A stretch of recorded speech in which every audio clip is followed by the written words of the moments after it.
క్రైస్తవుడు అయినందుకు ఏం అనుభవించాలంటుంది వాక్యం? బాధ అనుభవించాలట. క్రైస్తవుడు అయినందుకు బాధ అంటే ముందు ప్రిపేర్గా ఉండు. ముందు ప్రిపేర్గా ఉంటే,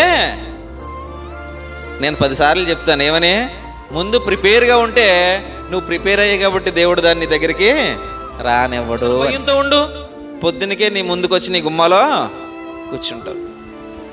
కాబట్టి క్రైస్తవుడు ఫ్యూచర్ కొరకు ప్రిపేర్ అయిపోవాలి. ఈ జాగ్రత్తనే పౌలు ఇక్కడ సమాజానికి అనగా క్రైస్తవ సమాజానికి నేర్పిస్తున్నాడు. ముందు బీ స్ట్రాంగ్, నువ్వు దృఢంగా ఉండు. క్రైస్తవుడు కదా, నీకు యుద్ధాలు ఉన్నాయి,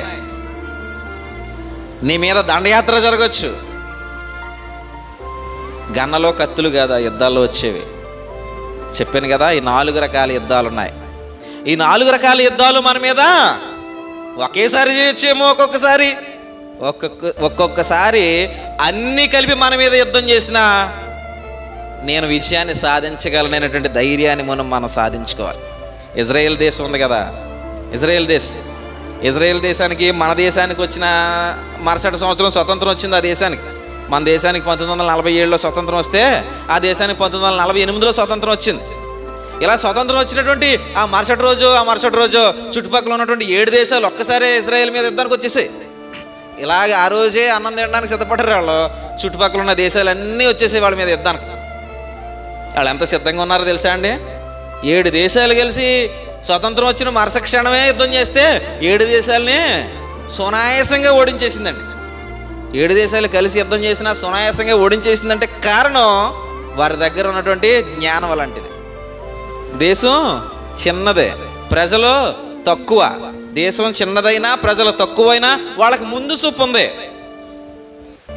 అన్నిటి కోసం సిద్ధపడడం నేర్చుకున్నారు వాళ్ళు, అన్నీ తయారు చేసుకోవడం నేర్చుకున్నారు వాళ్ళు, వాళ్ళని వాళ్ళు కాపాడుకోవడానికి సంసిద్ధులై ఉన్నారు వాళ్ళు. ఈ భౌతిక సంబంధమైన లోకంలో విజయం కోసం అంత సిద్ధంగా ఉంటే ఆత్మ సంబంధమైనటువంటి యుద్ధం చేయడానికి క్రైస్తవుడు ఇంకెంత సిద్ధంగా ఉండాలి? అవన్నీ కనిపించే యుద్ధాలు, ఇవి కనిపించిన యుద్ధాలు. క్రైస్తవుడు కంటికి కనిపించిన యుద్ధాలు చేయాల్సిన వాడు. కాబట్టి ఎప్పటికప్పుడు నీ మనస్సును దృఢపరచుకోవాల్సిన బాధ్యత నీ పైన ఉంది. ఎప్పుడూ భయపడొద్దు, దేనికి భయపడొద్దు. భయాన్ని పక్కన పెట్టు, ధైర్యాన్ని ముందు పెట్టినాడు.